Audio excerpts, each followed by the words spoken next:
মই যোৰহাটলৈ গৈছোঁ আমি সাগৰত ফুৰিবলৈ আহিছিলোঁ জাহাজ এখন উঠি আছোঁ আহিছোঁ এইখন জাহাজ গৈ খেনামাৰা এতিয়া সূৰ্যাস্ত হ'ব হৈছে সূৰ্যটো মাজত দেখিছে নেকি সাগৰৰ মাজত আমি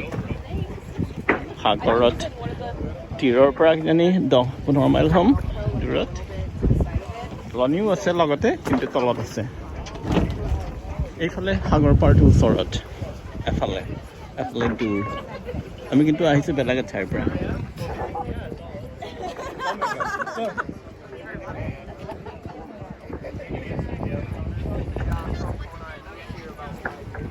আমি আহিলোঁ হয় 10-15 মাইলমান আধা ঘণ্টামান আহি আছোঁ কিন্তু সাগৰৰ পাৰতে আছোঁ দেখোন